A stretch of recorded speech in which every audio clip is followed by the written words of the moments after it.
Buenos días, estimados estudiantes. ¿Cómo me escuchan? Buen día, doctor. Sí, se escucha. Muy bien. Entonces, continuaremos con el tema que dejamos la anterior semana, ya para terminarlo. Y veamos también otra variable que tiene que ver con la medición del flujo sanguíneo, que es la conductancia de la sangre. La conductancia es la medición del flujo sanguíneo a través de un vaso para una diferencia de presión dada. Así como puede variar el flujo, puede variar la presión, puede variar el volumen a través de un vaso, y todas estas variaciones podemos medir. Podemos medir la presión, podemos medir el flujo y también podemos medir la conductancia de la sangre. Esta medición se expresa en mililitros por segundo por milímetro de mercurio de presión. Esto quiere decir que cada vez que aumenta la presión, ya sea 1 milímetro de mercurio, aumente 1 milímetro o 2 milímetros de mercurio, 3 milímetros o 10 milímetros de mercurio, también va a aumentar el flujo y va a aumentar la conductancia, es decir, la capacidad de fluir la sangre por el vaso sanguíneo. También podemos medir la conductancia en litros por segundo por milímetro de mercurio de presión que aumenta. Cada vez entonces que aumenta la presión, cada vez que la presión ejerce un poco más de fuerza sobre los vasos y los distiende, va a aumentar la conductancia y va a aumentar el flujo. Entonces, pequeños cambios en el diámetro, cada vez que aumenta o disminuye el diámetro, pueden provocar enormes cambios en la capacidad de conducir de la sangre o de conducir la sangre, aumentar el flujo sanguíneo. Esta conductancia del vaso aumenta en proporción a la cuarta potencia del diámetro. Esta ecuación se la calcula a partir de que cada vez que un vaso duplica su diámetro, no aumenta el doble el volumen. Uno puede pensar que si se duplica el diámetro de un vaso, ¿cuánto de volumen va a aumentar? Va a aumentar el doble, es lo lógico, pero no es así.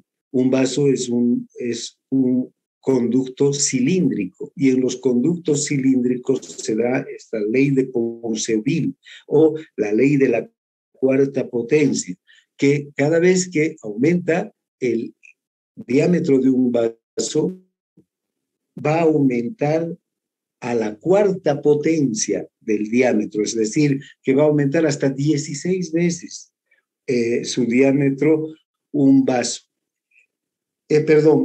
No el diámetro, sino el volumen. Imagínense la cantidad de volumen que puede aumentar a través de un vaso cada vez que éste duplica su diámetro. No es que si se duplica el diámetro de un vaso, va a aumentar el doble de volumen. Si por ahí pasaba 5 ml, duplica el vaso, su diámetro van a pasar 10 ml. No, va a pasar los 5 ml a la cuarta potencia, multiplicado por la cuarta potencia. Entonces, la conductancia es el diámetro a la cuarta potencia, ¿no? Es la ley de la cuarta potencia de la ley de Ponceville. Por eso, fíjense que cuando aquí podemos observar en este ejemplo que en esta gráfica que el diámetro de un vaso normalmente está a un diámetro 1, o sea, cuando el flujo es de 1, en un diámetro de 1 tenemos 1 mililitro por minuto. Si el diámetro se duplica, el flujo va a aumentar 16 veces, porque estamos hablando a la cuarta potencia, va a aumentar 16 ml por minuto.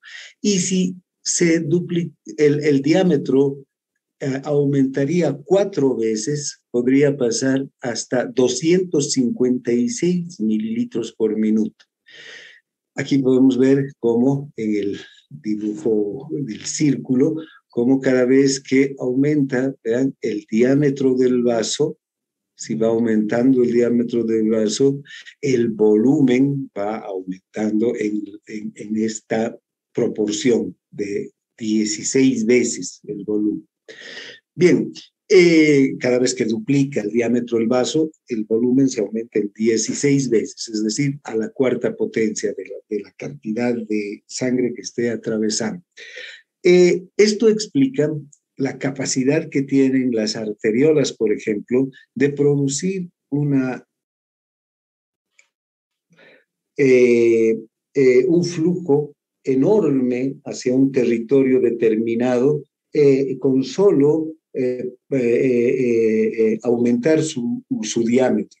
Durante la vasodilatación arteriolar, en cuestión de segundos puede aumentar esta cantidad, 256 mililitros por minuto, la cantidad de una arteriola que unos pocos segundos antes estaba conduciendo solamente 1 mililitro por minuto. Cuando hay una vasodilatación intensa, entonces las arteriolas se pueden dilatar hasta 4 veces.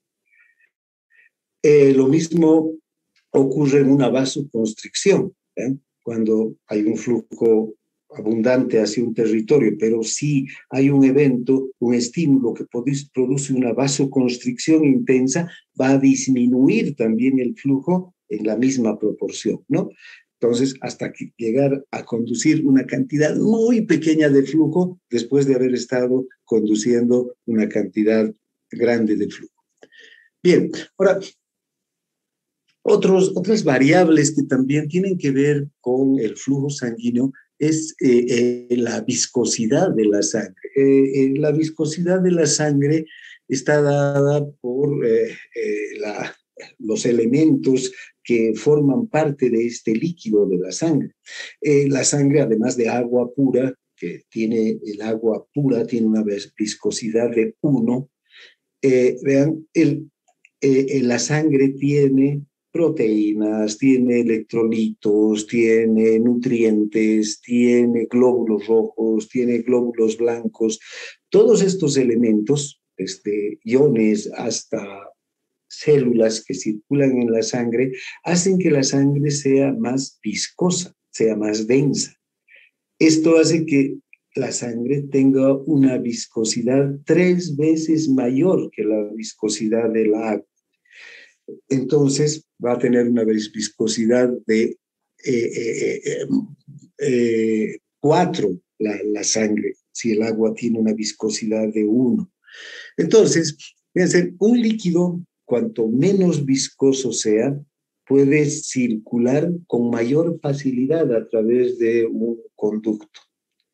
El agua, por ejemplo, podemos hacerla circular a través de una pajilla, de estas pajillas, bombillas para tomar refresco. ¿Ven? Si hacemos circular el agua a través de estas bombillas, va a circular muy rápidamente el agua, ¿no? Se va a mover con gran velocidad a través de la pajilla. Pero ¿qué pasa si le ponemos miel a la pajilla? Vean, la miel tiene una viscosidad mucho mayor. Entonces, la miel va a atravesar también la bombilla o la pajilla, pero va a ir muy lentamente, ¿no? Entonces, ven, la viscosidad de la sangre, la cantidad de glóbulos rojos, de glóbulos blancos, de proteínas, de plaquetas, de electrolitos, de nutrientes que tenga la sangre, va a hacer que la sangre circule a una velocidad determinada, ¿no? Cuanto mayor sea la viscosidad de la sangre, menor va a ser el flujo sanguíneo en un vaso, porque la velocidad de la circulación de la sangre también va a ser menor. En cambio, cuanto menor sea la viscosidad, el flujo va a ser mayor. Ahora, ¿qué determina la viscosidad de la sangre? Todos estos elementos que les acabo de decir, pero los más importantes por su número, por la cantidad, son los glóbulos rojos. Vean, una variación en la concentración de glóbulos rojos puede hacer que la sangre sea mucho más viscosa o menos viscosa. En cambio, si hay más proteínas o menos proteínas plasmáticas, la viscosidad no va a variar en gran medida, o si hay más glóbulos blancos o menos glóbulos blancos, o si hay más iones, peor todavía, ¿no? Si hay más o menos iones, la viscosidad se va a ver mínimamente afectada. ¿Cuándo se afecta seriamente la viscosidad de la sangre? Es cuando varía la concentración de glóbulos rojos. Y esto se mide a través de una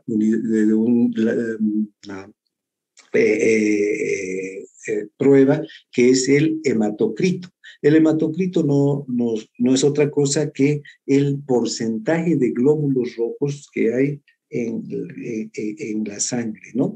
En cualquier cantidad de sangre. Puede ser en 10 ml o en la sangre total, porque no estamos hablando de número, de cantidad de glóbulos rojos, sino de un valor relativo del porcentaje de glóbulos rojos. Si sacamos una muestra de sangre y la centrifugamos, ¿no? Esa muestra de sangre, vamos a ver que por el peso los glóbulos rojos tienden a concentrarse en la base de un vaso. Ponemos en un vaso de precipitados, hay los vasos para hematocrito, por ejemplo, microcapilares para poder hacer la prueba de microhematocrito. Colocamos una cantidad de sangre en un vaso como estos, de cristal, ¿no? Y luego lo centrifugamos, vamos a ver que la sangre se va a dividir, ¿no? En el fondo se van a precipitar los glóbulos rojos y arriba va a estar el plasma. También podemos ver una pequeña capa blanca aquí entre los glóbulos rojos y el plasma, que son los glóbulos blancos, ¿no? Que es mínima la cantidad de glóbulos blancos en la sangre total. Los glóbulos rojos, en cambio, vean que una sangre normal, adulto sano, tiene estas proporciones, ¿no? Más el hombre, el 45%, alrededor del 45%, pero podríamos hablar del 42, del 38 al 45%, es normal que sea el total de todos los elementos que están en la sangre, del total de todos los elementos que están en la sangre, el 40% sean glóbulos rojos. En la mujer es un poco menos, 38%, va desde 32 hasta 40% este valor. Pero fíjense cómo la cantidad de glóbulos rojos es decisiva para determinar la viscosidad de la sangre. Esta es una sangre con un hematocrito normal, es decir, con una concentración, con un porcentaje de glóbulos rojos que está alrededor del 45%. Pongámoslo como un porcentaje, un hematocrito normal, y esta es una sangre con una viscosidad normal también, una viscosidad 3 veces mayor que el agua. Pero vean, en este caso, la viscosidad de la sangre disminuye debido a que hay una menor cantidad o un menor porcentaje de glóbulos rojos en relación al total de la sangre. En relación al 100%, vamos a tener apenas un 15% de glóbulos rojos. Aquí la viscosidad de la sangre va a disminuir enormemente. ¿En qué condición sucede esto? En la anemia. En este otro tubo podemos ver, ¿no?, que más bien ha aumentado el porcentaje de glóbulos rojos en relación al total de la sangre. Entonces, tenemos un porcentaje de 65%, una cantidad mayor de lo normal, que debería estar en 45%. Entonces, ven, aquí la viscosidad de la sangre va a aumentar. En la anemia, por ejemplo, el flujo sanguíneo aumenta muchísimo más, ¿no? Incluso se produce taquicardia en la anemia. En cambio, durante la policitemia, que es esta condición cuando hay un mayor número de glóbulos rojos, que también es una patología, la policitemia, va a disminuir la velocidad del flujo sanguíneo y el flujo sanguíneo total, porque a la sangre le va a costar circular más. Como el ejemplo que les ponía hace rato, el agua pura por una bombilla circula muy rápidamente, pero la miel circula muy lentamente. Esta sangre tan viscosa, tan densa, va a circular lentamente a través de los vasos. Entonces, el hematocrito, la viscosidad de la sangre, determina también el flujo sanguíneo. No solamente están entonces la presión o la resistencia periférica, sino también estos otros elementos como la conductancia y la viscosidad de la sangre, ¿no? El efecto del hematocrito sobre la viscosidad de la sangre es determinante, ¿no? Cuanto mayor sea el hematocrito, la viscosidad de la sangre será mayor. Cuanto menor sea el hematocrito, la viscosidad de la sangre será normal. Un hematocrito de 70, como veíamos en el ejemplo, va a hacer que la sangre sea 10 veces más viscosa que el agua, no solo 3 veces más viscosa, sino 10 veces más viscosa. Entonces esto le va a significar que tenga un efecto de disminuir el flujo sanguíneo, ¿no? Bien, también tenemos los efectos de la presión sobre la resistencia vascular y el flujo sanguíneo.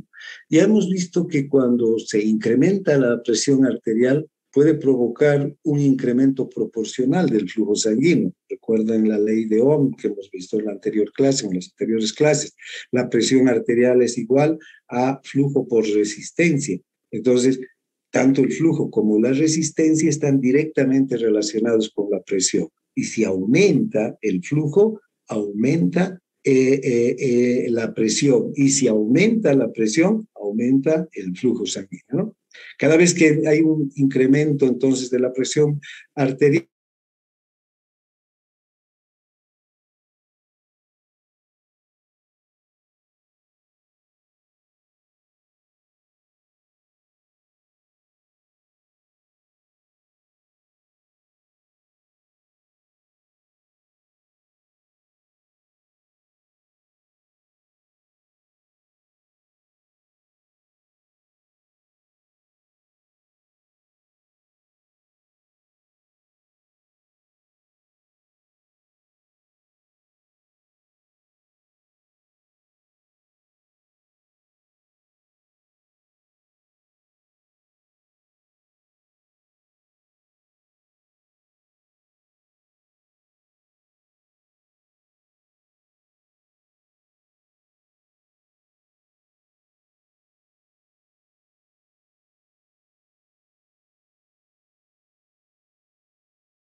hola, ¿me escuchan?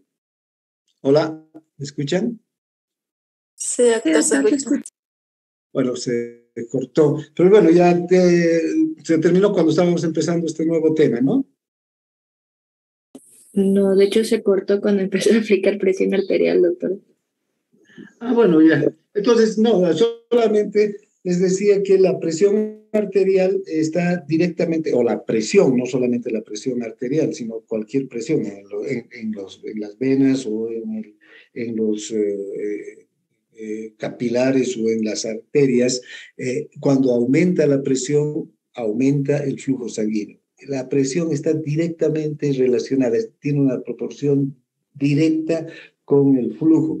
¿Recuerdan la ley de Ohm? La ley de Ohm dice que para la presión arterial, que la presión arterial es igual a flujo por resistencia.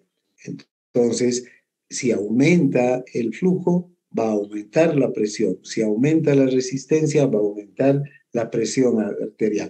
Al contrario, si aumenta la presión, va a aumentar el flujo. Si disminuye la presión, va a disminuir el flujo, ¿no? Entonces, están directamente proporcionados. Cualquier incremento de la presión, ya sea arterial, venosa o capilar incluso, va a aumentar el flujo en ese territorio. Bien, entonces, ahora hablaremos de este próximo tema, que es la distensibilidad vascular y las funciones de los sistemas arterial y venoso. ¿Qué es la distensibilidad vascular? Todos los vasos son distensibles. ¿Qué quiere decir distensible? Que un vaso puede aumentar o disminuir su diámetro. Los vasos más distensibles son las venas, pero las arterias también son distensibles. Cada vez que aumenta el volumen de sangre en un vaso, ¿vean? Esta cantidad de sangre tiende a empujar a las paredes del vaso, ya sea de las arterias o de las venas. Y cuando empuja a las paredes de las arterias y las venas, estas se distienden, se acomodan a esa mayor cantidad de volumen que está llegando al vaso. Ahora, si aumenta la presión debido al volumen, por ejemplo, ¿no? Estos se van a dilatar más, se van a distender, van a disminuir su resistencia y van a acomodarse a ese aumento de flujo sanguíneo, ¿no? Entonces, si los vasos se acomodan al gasto pulsátil del corazón. Cada vez que el corazón bombea la sangre hacia la aorta tiene una cantidad de sangre, contiene una cantidad de sangre que está ahí desde la sístole anterior. Durante la diástole la aorta no está vacía, está con una cantidad de sangre. Y esa cantidad de sangre está siendo contenida por la aorta, por las paredes de la aorta en ese momento. Cuando el corazón, próxima sístole, bombea sangre hacia la aorta, aumenta la cantidad de sangre que está en la aorta. A esto se llama el gasto pulsátil del corazón. En este momento, vamos a ver, no, cuando veamos pulso vamos a ver también eso. ¿Qué sucede? Si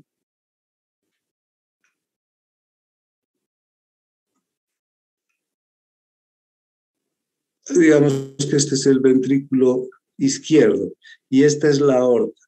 Durante la diástole, aquí hay una cantidad de sangre y esa cantidad de sangre está ejerciendo una presión sobre las paredes del corazón. Esa presión, ¿cuánto es? 80 milímetros de mercurio, como ya sabemos.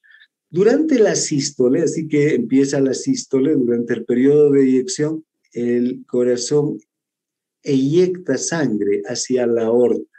¿Y qué sucede? Esta sangre que está enviando el corazón, el ventrículo hacia la aorta, aumenta el volumen de la sangre que ya está en la aorta durante la sístole, ¿no? Que queda desde la diástole. Entonces, la aorta se tiene que acomodar al gasto pulsátil, se tiene que dilatar, se tiene que hacer más de un diámetro mayor, tiene que aumentar su diámetro para contener la sangre. Termina la sístole, vean, va a terminar la sístole, se va a cerrar la válvula aórtica y esta sangre que ha llegado a la aorta durante la sístole va a avanzar por la arteria aorta, va a avanzar hacia las arterias mayores, las medias, las menores, y la aorta va a volver a su diámetro que, digamos, original durante la diástole. En la próxima sístole va a recibir nuevamente una cantidad de sangre que va a hacer que se distienda su pared, que aumente su diámetro. Todo esto durante la sístole para contener, acomodarse al gasto pulsátil del corazón. Los 70 ml que bombea el corazón tienen que entrar a la aorta. Y ven, la aorta se distiende. Pero durante la diástole, nuevamente la aorta vuelve a su diámetro normal y a su presión normal, o a su presión durante la diástole, no digamos normal, sino a su presión durante la diástole. Vean, fíjense, este es un buen ejemplo de distensibilidad. Los vasos, las arterias, se acomodan al gasto pulsátil del corazón y superan las pulsaciones de la presión, con lo que van a conseguir que haya un flujo sanguíneo continuo y homogéneo. O sea, el bombeo del corazón no es que empuja 70 ml o el primero, el corazón bombea 70 ml y esos 70 ml salen de una aorta vacía hacia la circulación que también está vacía esperando esos 70 ml, ¿no? Y que pasan los 70 ml durante la diástole por estas arterias vacías y luego se vuelven a vaciar y durante la sístole nuevamente se llenan para que pase una cantidad de sangre, ¿no? Siempre hay sangre en las arterias, siempre hay sangre, una cantidad, digamos, homogénea de sangre. Y cada vez que el corazón bombea los 70 ml nuevos en cada sístole, todas las arterias se van a ir acomodando al paso de esos 70 ml para que el flujo sanguíneo sea siempre homogéneo y siempre continuo, no sea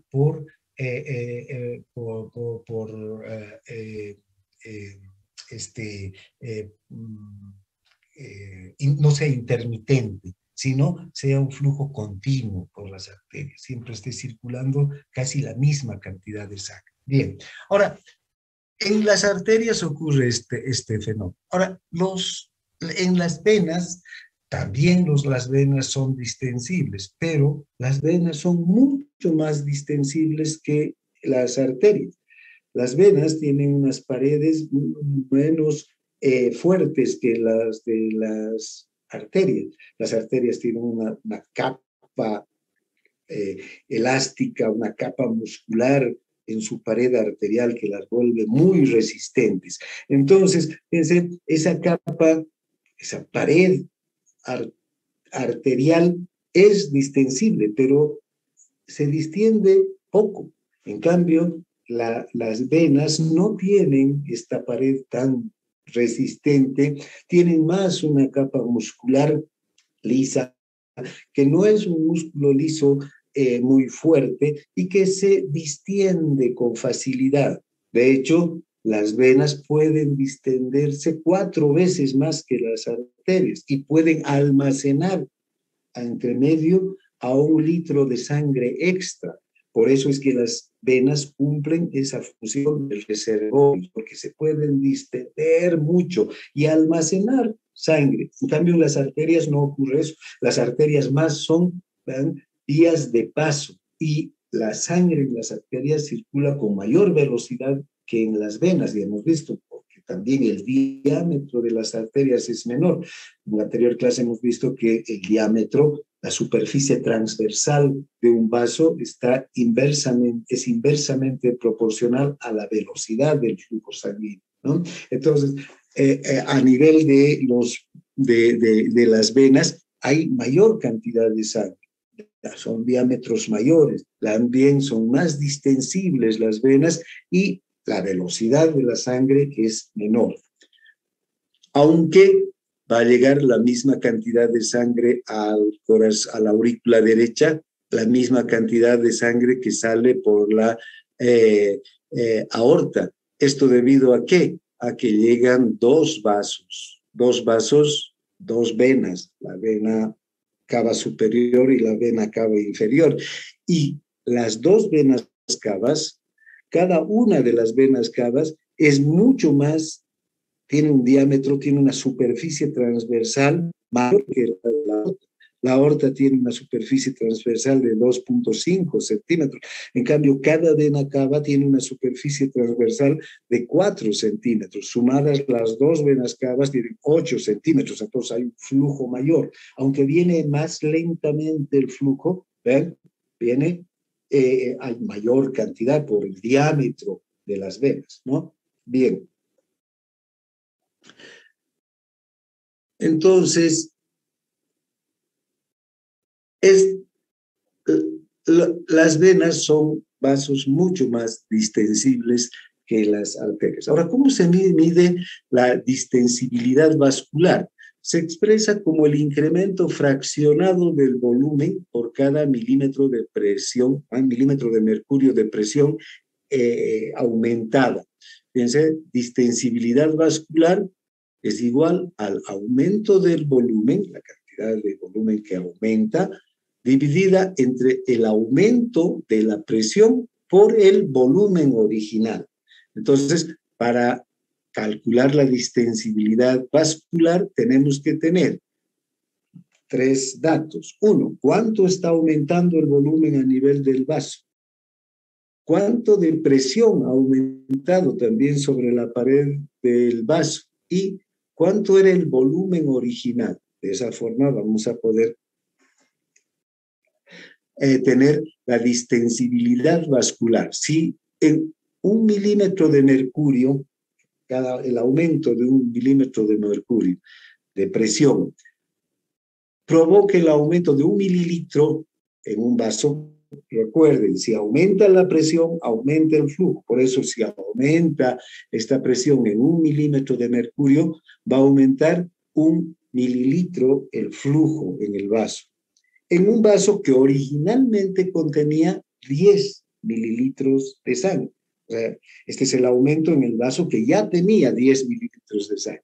Entonces, la distensibilidad, tomando en cuenta estos valores, va a ser de 0,1 por milímetro de mercurio. O sea, el 10, si esto lo multiplicamos y lo volvemos un porcentaje por 100, será del 100%, del 10% por milímetro de mercurio.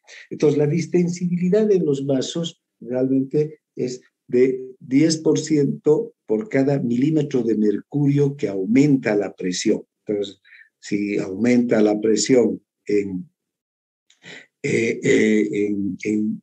10, si la presión en este mismo vaso hubiera aumentado 2 milímetros de mercurio, ¿ya? Entonces habría aumentado también el flujo 2 mililitros y en estos 10 mililitros de sangre original aumentaría el 20%, ¿no? Por milímetro de seguiría aumentando el 10% por milímetro de mercurio de presión, porque estamos aquí tomando en cuenta la presión que aumenta, porque la visibilidad, volviendo a la fórmula, se expresa como el incremento fraccionado de volumen por cada milímetro de mercurio de presión que aumenta.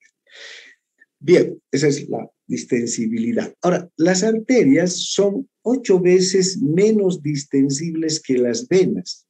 Un incremento, entonces, de la presión provoca un incremento de sangre 8 veces mayor en una vena que en una arteria, porque las venas son más distensibles, tienen una capacidad de esto es de acuerdo a la estructura de la pared de la vena de distenderse con facilidad. Entonces, si aumenta la presión en la vena, va a aumentar fácilmente el volumen también en la vena. Bien, ahora, la capacitancia vascular, o también compliancia se llama, se refiere a la cantidad total de sangre que puede almacenarse en una porción dada de la circulación por cada milímetro de mercurio que aumenta la presión.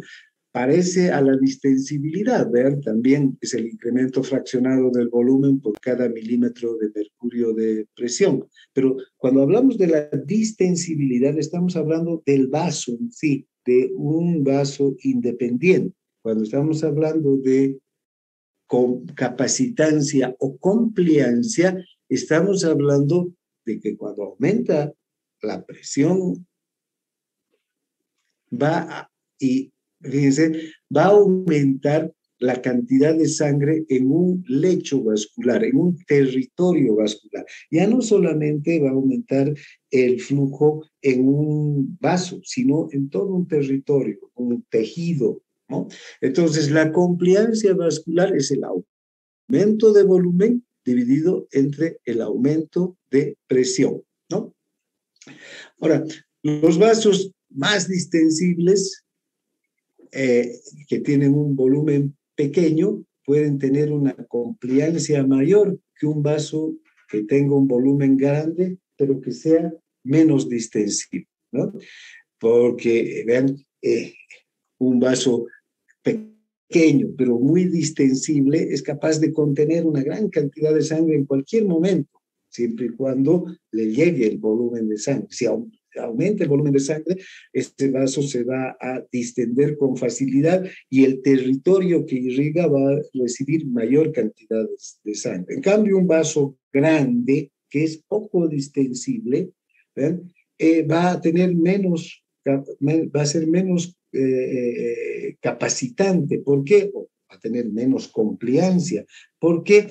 Porque si le llega a un volumen muy grande, ese vaso, como no se distiende con facilidad, entonces no puede contener todo ese volumen que está llegando. Entonces, la compliancia también podemos calcularla a partir de esta fórmula. Distensibilidad por volumen. Cuanto mayor, más distensible es un vaso, ¿no? Mayor va a ser la compliancia. Cuanto mayor sea el volumen, también va a ser mayor la compliancia. Ahora, ya hablando de compliancia o capacitancia, vean, una vena sistémica es 24 veces mayor que su arteria correspondiente, porque por una parte, la arteria es 8 veces menos distensible que una vena, o si lo vemos desde la perspectiva de la vena es 8 veces más distensible que una arteria, o sea, tiene mayor capacidad de distenderse por la naturaleza de sus paredes. Pero además, las arterias tienen en general, como hemos visto ya, 4 veces menos volumen que las venas. De hecho, podemos ver el diámetro de la aorta y el diámetro de las dos venas cavas, como acabamos de hablar hace un momento. Esos dos diámetros de las venas cavas hacen que la cantidad de sangre que haya en las dos venas cavas sea mayor que la que hay en la aorta. ¿Y cuánto mayor? 3 veces más. Entonces, si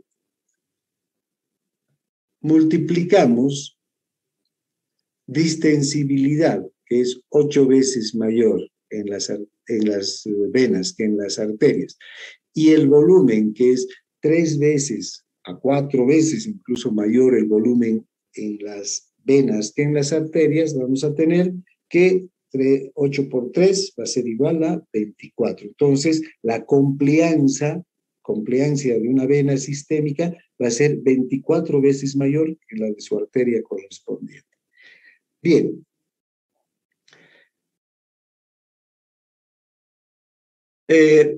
Bien, veamos estas curvas de volumen, presión de las circulaciones arterial y venosa. Y aquí vamos a ver cómo una arteria se distiende y es capaz de contener menos cantidad de sangre por cada, digamos, estímulo que hay en relación a las venas. Aquí tenemos la arteria y aquí la vena. Fíjense, si en la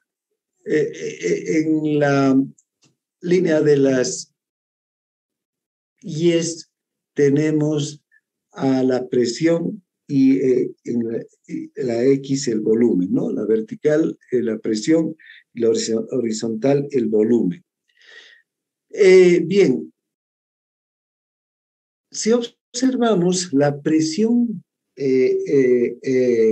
arterial normal es de 100 milímetros de mercurio, la presión arterial. Hemos dicho que la presión arterial media, ¿no? Es de 100 milímetros de mercurio. Aquí la tenemos, la presión arterial media, 100 milímetros de mercurio. Esa presión arterial media contiene 700 mililitros de sangre, ¿no? Esa arteria, 700 mililitros de sangre, con esa presión en la arteria. Todo el sistema arterial, además, contiene esta cantidad, ¿no? 700 mililitros. ¿Qué sucede si se produce una estimulación simpática, por ejemplo, ¿no? ¿Vean?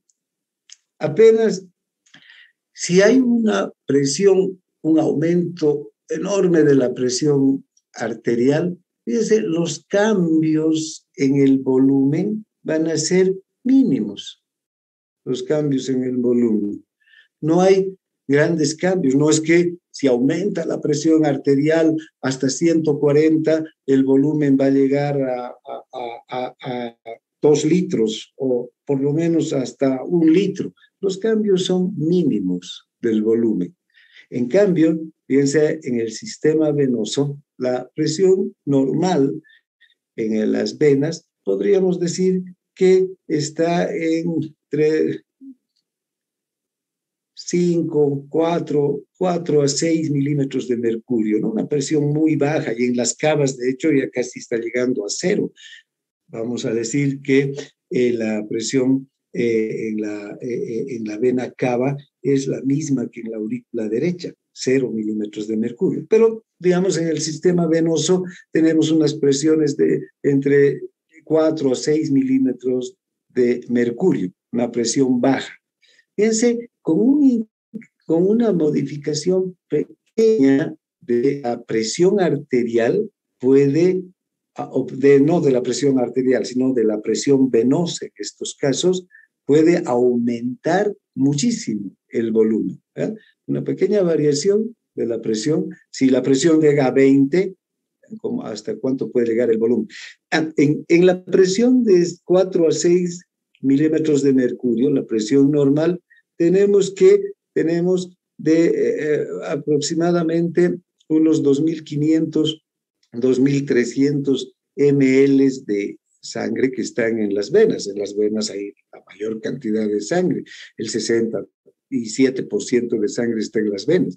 Entonces, fíjense, aumenta la presión arterial. Con un pequeño aumento de la presión arterial hay un aumento grande del volumen. Si aumenta la presión no arterial, en el caso la presión venosa, cuanto más aumente la presión venosa, mayor va a ser el aumento del volumen en las venas. Pueden en las venas realmente aumentar hasta 3.500 ml de volumen. Pueden fácilmente acercarse a duplicar el volumen que tiene la vena con el aumento de la presión venosa. Lo que no ocurre a nivel de la presión arterial. Pequeños aumentos o grandes aumentos de la presión arterial solamente consiguen pequeños aumentos del flujo, de la cantidad de sangre. Entonces, recuerden, la distensibilidad en las arterias y en las venas es muy diferente. Ahora, un vaso, cuanto más distensible es, puede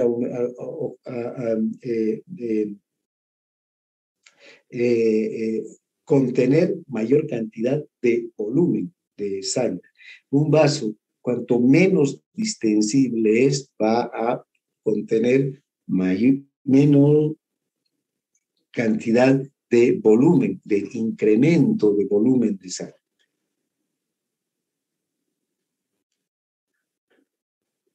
Bueno, cuando hay una estimulación simpática, normalmente, ¿vean? Si hay una estimulación simpática va a haber una vasoconstricción y va a hacer que aumente el tono del músculo liso vascular, va a desplazar grandes cantidades de sangre hacia el corazón, aumentando la función de bomba. Esto ocurre a nivel de las venas. Si hay una estimulación simpática, fíjense, va a haber un aumento de la presión venosa. Al aumentar la presión venosa, va a haber una disminución del diámetro de la vena.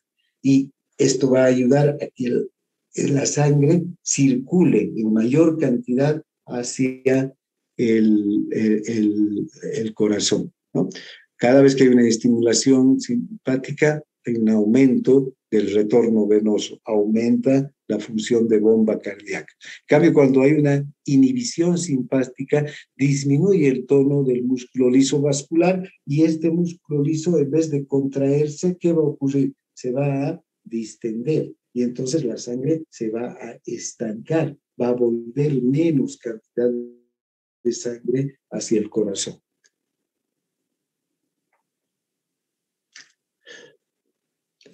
Aquí tenemos un gráfico que nos muestra la compliancia diferida. Esto ocurre en los vasos y en especial en las venas. Vean, aquí, ¿qué ocurre? Si a nivel de las venas la presión venosa está entre 4 y 6 milímetros de mercurio.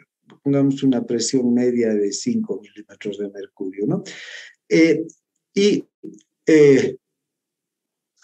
Si en este punto, aquí cuando estamos viendo antes de cumplir 20 minutos, aquí es el tiempo, esta es la ordenada que mide la presión y este el tiempo, ¿no? Estamos observando el comportamiento de la compliancia en las venas. ¿Vean? En este punto se incrementa el volumen, por decir, inyectamos una cantidad de sangre a las venas de 1 litro, rápidamente, ¿no? Así, muy rápidamente. Fíjense, ¿qué va a ocurrir? Va a aumentar la presión en la vena, porque hay mayor volumen, ¿no? ¿Sí? Pero inmediatamente va a tender a descender, va a ir volviendo a sus valores normales. ¿Por qué? Porque las venas se van a ir acomodando, van a ir aumentando y ensanchando su diámetro para acomodarse a ese flujo mayor de sangre, a ese volumen mayor de sangre. Entonces, en 40 minutos, o sea, en el punto del 40 minutos, después de unos 20 a 30 minutos, la presión venosa va a tender ya a volver a los 6 milímetros de mercurio, ¿no? Va disminuyendo la presión. Ahora, ¿qué ocurre si se extrae la sangre a una persona? Por ejemplo,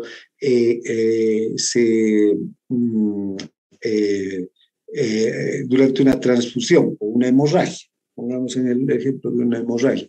Una persona tiene un corte en un vaso, va a descender, ¿vean?, la presión hasta menos de 2 milímetros de mercurio en las venas, ¿no?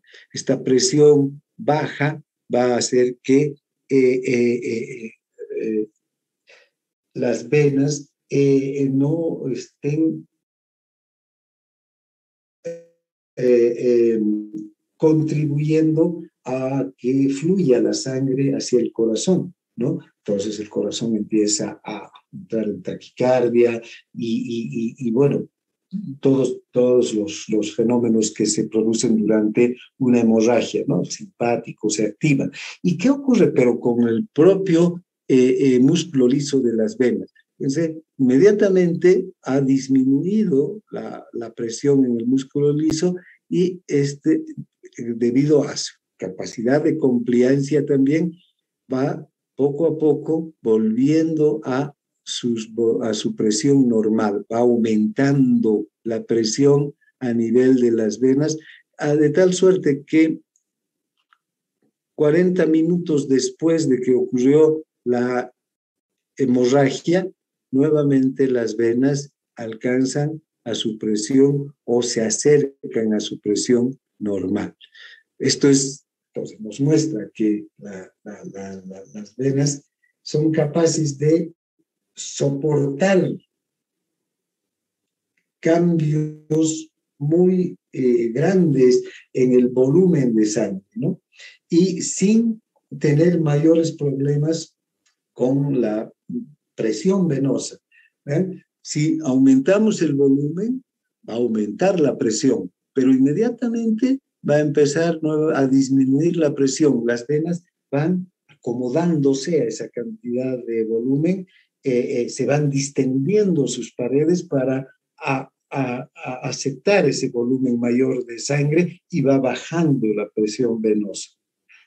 Lo mismo ocurre si perdemos sangre por una hemorragia, por una transfusión muy rápida, ¿ven?, va a caer la presión venosa, pero inmediatamente las venas van a empezarse a acomodar también a ese volumen disminuido de sangre para volver a las presiones iniciales. Bien, ahora veamos las pulsaciones de la arteria aorta. Y hemos visto cómo la presión en la arteria aorta cambia durante la sístole y durante la diástole. Durante la sístole llega hasta 120 milímetros de mercurio y durante la diástole se mantiene en 80 milímetros de mercurio. Entonces, en cada sístole tenemos una presión pico de 120 milímetros, que es la misma presión que genera el ventrículo y que se transmite hacia la arteria aorta. Luego, esta presión sube en el instante en que se abre la válvula aórtica, ¿no? Y viene ¿vean?, junto con presión, aumenta el volumen también en la arteria porque se está inyectando 70 ml de sangre adicionales a la sangre que ya está en la aorta durante la diástole, ¿no? Y luego, después de que se termina el periodo de eyección rápida, empieza a disminuir la presión en la aorta hasta llegar al momento en el que se cierra la válvula aórtica y se queda con una presión de 80 milímetros de mercurio. En el momento del cierre de la válvula se dibuja esta escotadura que se llama la escotadura o incisura aórtica, ¿no?, que es característica de la curva de la presión de la arteria aórtica. Esta es la curva de presión de la arteria aórtica. Bien, ahora, si observamos, entre la presión durante la sístole y la diástole hay una diferencia de 40 milímetros de mercurio. 120, ¿no?, menos 80, 40 milímetros de mercurio. A estos 40 milímetros de mercurio se los conoce como la presión del pulso. Y esta presión del pulso es muy importante. Cuando veamos y analicemos el pulso, vamos a ver que, y cuando veamos también y analicemos el comportamiento de las válvulas, en especial de la válvula aórtica y de la pulmonar, vamos a ver cómo la presión del pulso puede variar enormemente, ¿no? De estos 40 milímetros de mercurio, o alrededor de 40 milímetros de mercurio, puede llegar hasta 60, y bajar hasta 30 milímetros de mercurio, las diferencias, ¿no? Entre un individuo y otro. Pero cuando la diferencia es muy alta, ¿no? Entonces nos está mostrando alteraciones en la función del corazón, bien, hay alteraciones en la función de bomba del corazón. La presión normal, la presión del pulso, ¿qué es la diferencia entre la presión sistólica y la diastólica? Es de 40 milímetros de mercurio. Ahora, ¿qué factores pueden afectar a esta presión del pulso? Les decía hace un momento. El volumen sistémico, la compliancia del árbol arterial, las características de la eyección. Entonces, y estos factores van a ser diferentes también en cada individuo, ¿no? De acuerdo a su contextura física, a la actividad física que realiza, etc. Y pueden haber variaciones en la presión del pulso, y que son variaciones fisiológicas, ¿no? Ahora, cuanto mayor sea el volumen sistólico, este va a acomodarse, ¿no? Y a la capacidad del árbol arterial en cada latido. Entonces, fíjense, el volumen sistólico es de 70 ml, normalmente. Cada vez que el corazón eyecta 70 ml al árbol arterial, este árbol arterial se acomoda a esos nuevos 70 ml que le están llegando y están aumentando la sangre que estaba durante la... Ahora, si aumenta el volumen sistólico de 70 a 90 ml, entonces también el árbol arterial se tiene que acomodar a esos, al volumen sistólico. Cuanto mayor sea entonces el volumen sistólico, mayor va a ser la cantidad de sangre que el árbol arterial tiene que contener en ese latido y acomodarse a ese volumen aumentado. Ahora,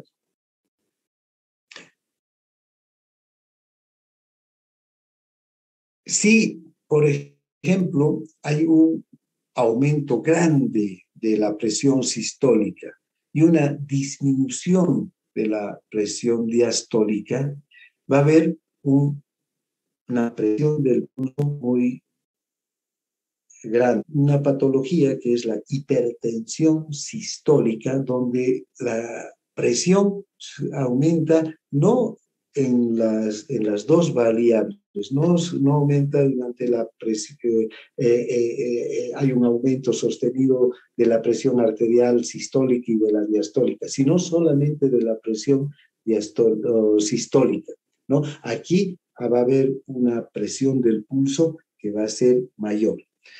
Si aumenta, ¿no?, la presión sistólica y disminuye la presión diastólica.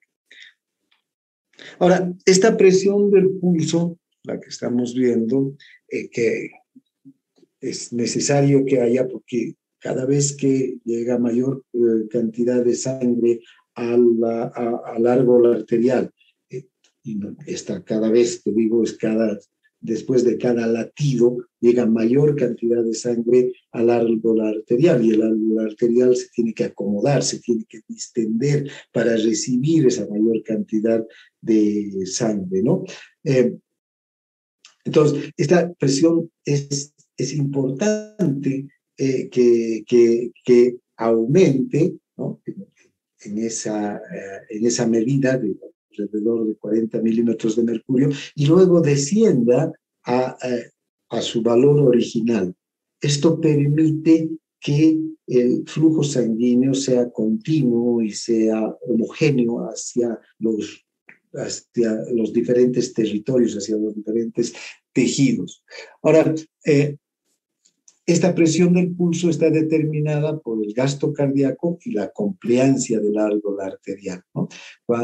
El gasto cardíaco, desde luego, está determinado por la cantidad de sangre que el corazón eyecta hacia la aorta en cada minuto. Y la compliancia del árbol arterial está determinado por la distensibilidad del árbol arterial. Si hay una vasoconstricción generalizada, fíjense, y aumenta el gasto cardíaco, ¿qué va a pasar? Va a aumentar la presión del pulso. Y en especial va a aumentar la presión sistólica, porque va a haber una resistencia a la salida de la sangre, porque si la compliancia está disminuida, hay menos distensibilidad porque hay una vasoconstricción generalizada, ¿verdad? Que circule la sangre, ahí va a haber un aumento de la poscarga también, va a haber un aumento de los obstáculos a la circulación y entonces el corazón va a tener que hacer un mayor esfuerzo. ¿Para qué? Para aumentar la presión a nivel de la arteria a fin de que se pueda vencer ese obstáculo, ¿no? Entonces, lo mismo ocurre cuando hay una distensibilidad total en el árbol arterial, una compliancia total en el árbol arterial, ¿no? El gasto cardíaco va a también tener que esforzarse más, el corazón va a tener que esforzarse más para enviar una mayor cantidad de sangre hacia los distintos territorios. Cualquier situación entonces que afecte al gasto cardíaco o a la compliancia del árbol arterial va a afectar también a la presión arterial.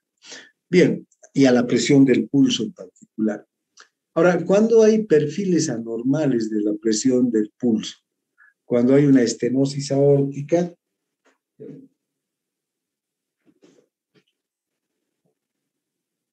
cuando hay un conducto arterioso permeable, cuando hay una insuficiencia aórtica. ¿Qué ocurre cuando hay una estenosis aórtica? Si esta es la válvula aórtica y esta es la arteria aórtica, el diámetro de la válvula está determinado por la estructura de la válvula. Este es un anillo fibroso muy resistente, ¿no? Pero que tiene una ligera distensibilidad. Esta distensibilidad también a la propia válvula le permite acomodarse a los cambios del volumen. Si el corazón eyecta 70 ml, el ventrículo eyecta 70 ml a la aorta con cada sístole, entonces, vean, esos 70 atraviesan por este anillo fibroso sin dificultad. Pero si tiene que bombear 90, aumenta el volumen y este anillo fibroso se tiene que acomodar, tiene que tener una ligera distensibilidad también este anillo. No es un anillo como un fierro que no aumenta mínimamente su diámetro ni disminuye. También aumenta y disminuye el diámetro. Pero ¿qué ocurre cuando este anillo se altera por procesos patológicos y se vuelve un anillo fibroso duro? Un tejido, generalmente cuando hay una valvulopatía relacionada con la fiebre reumática, ¿no? El estafilococo y en especial las reacciones inmunológicas afectan a la válvula y la vuelven primero la lesión, luego sobreviene un proceso de cicatrización. ¿Y qué ocurre? Aquí se reconstruye la válvula en base a un tejido fibroso muy duro que es incapaz de distenderse, pero además el diámetro de la válvula se reduce. Entonces el diámetro de apertura de la válvula está reducido. En cada sístole, si se disminuye el diámetro, ya sabemos por la ley de la cuarta potencia, en este caso está el diámetro disminuido, va a disminuir el flujo, la cantidad de sangre que se está eyectando hacia la aorta. Y fíjense, al corazón que tiene que inyectar 70 ml le va a costar más enviar sangre hacia la aorta. Entonces, por una parte, la aorta tiene menos sangre porque está pasando, en vez de 70, 60, para aumentar el volumen de sangre que hay en la aorta.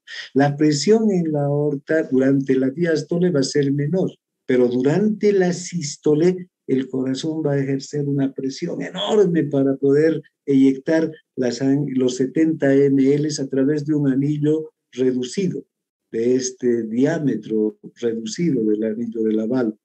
Entonces, la presión durante la sístole va a ser muy alta y durante la diástole va a ser muy baja. Ahora, cuando hay el conducto arterioso permeable, ¿ya?, la mitad o más de la sangre que bombea el ventrículo izquierdo hacia la aorta va a ir hacia atrás a través del conducto permeable y se va a ir hacia la arteria pulmonar y los vasos pulmonares. Entonces, aquí la presión en la aorta va a descender durante la diástole enormemente, ¿no?, antes de cada latido. Y va a aumentar casi a cero, va a descender aquí la presión. Y va a aumentar muchísimo durante la sístole. Entonces va a haber una presión del pulso de más de 100. O ocurre una insuficiencia aórtica. Aquí va a ocurrir también un problema que se va a dar a nivel de la válvula, ¿no? Esperen un segundito, por favor.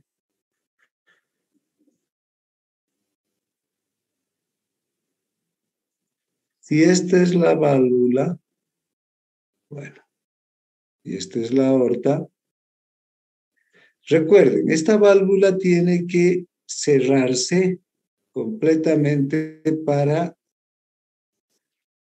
soportar el flujo retrógrado de la sangre durante la diástole. Durante la sístole, esta válvula se tiene que abrir para dejar pasar la sangre. Y durante la diástole se tiene que cerrar completamente y evitar que la sangre vuelva hacia el ventrículo. Pero ¿qué ocurre?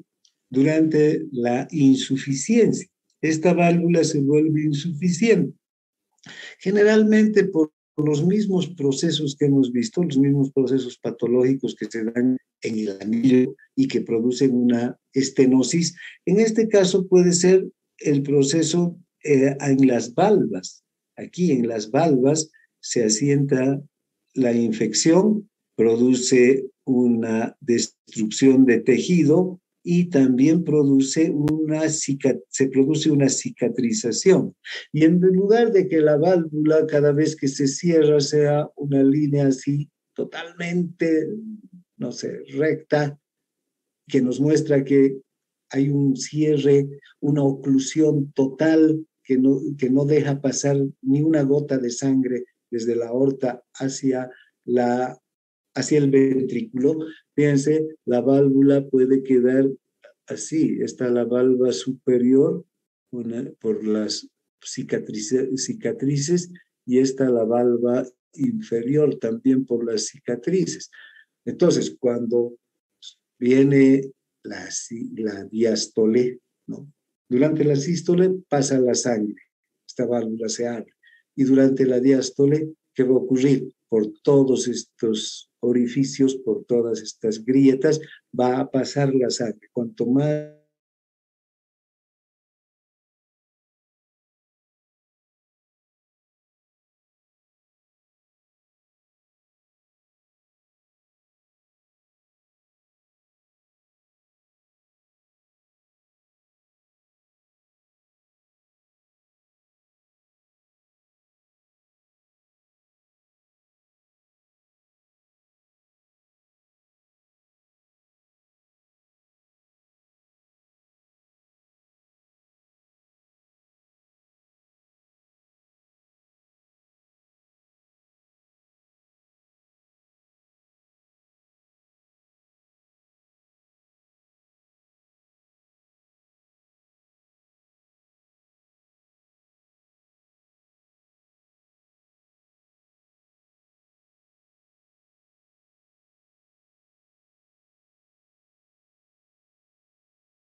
bien, ¿cómo me escuchan? ¿Sí se escucha, doctor? Ya, ¿dónde nos quedamos aquí, no? En insuficiencia.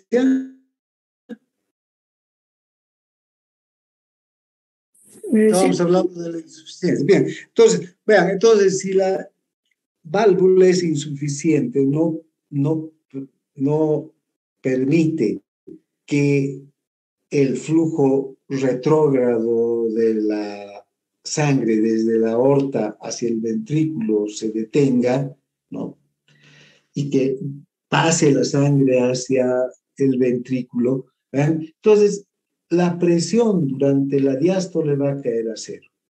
Y cuanto mayor sea el grado de insuficiencia, mayor va a ser este problema. Entonces, y durante la sístole, ¿qué le va a pasar al corazón? El corazón va a recibir, ¿ven?, sangre que está viniendo desde la aorta y va a recibir también sangre que está viniendo desde la aurícula, porque durante la diástole el corazón se llena con la sangre que viene de la aurícula, ¿no es verdad? El ventrículo se llena con la sangre que viene desde la aurícula.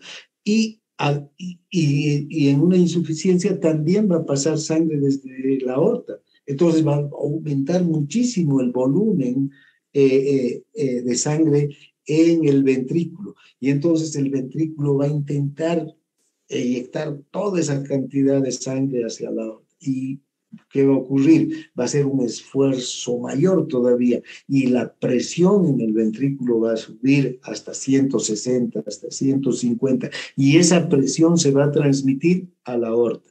Entonces, vean, en estas insuficiencias graves, la presión del pulso puede variar desde 160 milímetros de mercurio, la presión sistólica, hasta cero, la presión diastólica. Entonces, ¿cuánto será la presión del pulso? 160 milímetros de mercurio. En vez de que sea 40, que es lo normal, va a ser así. Por eso este dato de la presión del pulso es muy importante para entender y ver el comportamiento de la presión, ¿no? Ahora, en la arteriosclerosis también va a aumentar hasta el doble de lo normal. ¿Por qué? Porque en la arteriosclerosis nos vamos a encontrar con arterias endurecidas.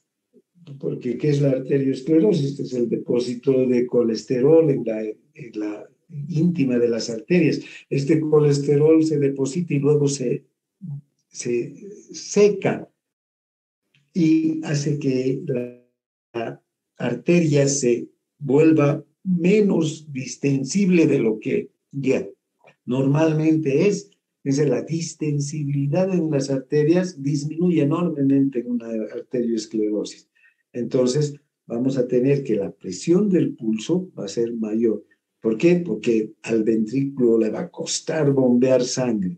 La presión sistólica va a ser la misma, pero la presión diastólica va a aumentar muchísimo. La presión sistólica va a aumentar y la diastólica, perdón, va a ser la misma, porque durante la sístole el corazón se va a esforzar por enviar sangre a un árbol arterial que no se distiende, que está endurecido por la presencia del colesterol en sus paredes, en especial a nivel de las arteriolas, que ahí es donde se va a empezar a producir una mayor resistencia. Y recuerden, a mayor resistencia, mayor presión. Ahora, estos pulsos de presión se transmiten por todo el árbol arterial. ¿Sí? Aquí podemos ver cómo se distiende la aorta cada vez que hay un aumento de volumen. Durante la diástole tenemos esta aorta de este diámetro, pero durante la sístole, vean cómo aumenta el diámetro de la aorta, ¿no? Gracias a su distensibilidad. Y esta distensibilidad se transmite, este pulso de presión, entonces, este aumento y esta disminución de la presión, este aumento durante la sístole y la disminución durante la diástole, vean, porque aquí sístole, diástole, sístole, diástole. Durante la sístole aumenta el volumen, durante la diástole disminuye. Si aumenta el volumen durante la sístole, aumenta la presión, y durante la diástole disminuye el volumen, disminuye la presión. Todo esto se transmite hacia el árbol arterial y se transmite de fuerte que nosotros después podemos recoger estos pulsos de presión en todas las arterias. Si ustedes en este momento se tocan la arteria radial, van a sentir estos pulsos de presión, ¿no? Cuando tomamos el pulso entonces a una persona, ¿qué estamos sintiendo? Esta distensibilidad, ¿verdad? Aumenta durante la sístole y disminuye durante la diástole. Aumenta el diámetro de la arteria durante la sístole y disminuye durante la diástole. Cuando ustedes se toman el pulso o toman el pulso a un paciente, están sintiendo este pulso de presión que se está transmitiendo por todo el árbol arterial. Y gracias a este pulso de presión, también se está permitiendo que la sangre esté fluyendo de manera continua y homogénea hacia la periferia, ¿no? Bien.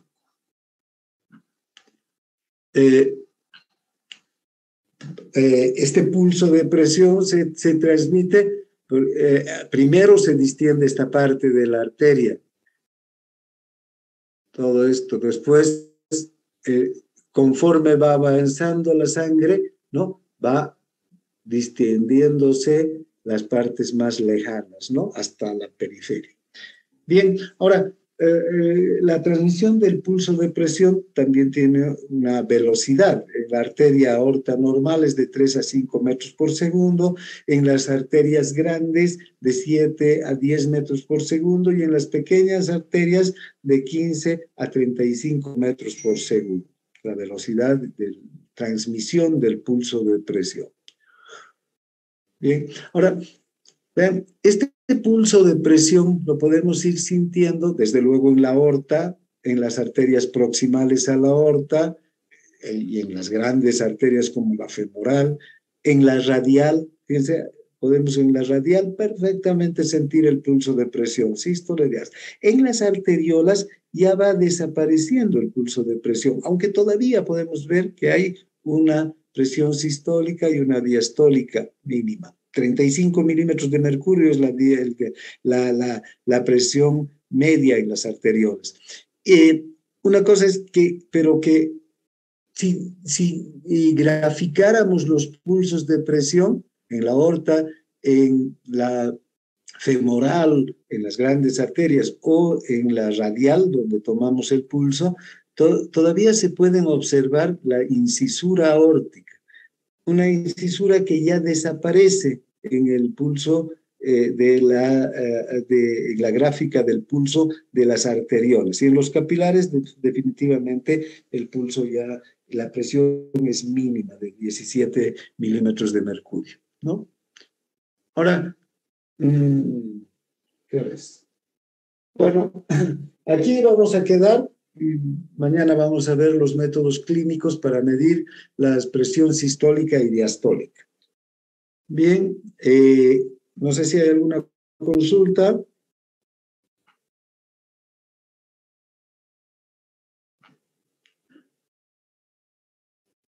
Bueno, si no hay nada, nos vemos mañana a la misma hora. Gracias por su participación y que tengan un buen día. Gracias, doctor. Gracias. Hasta mañana.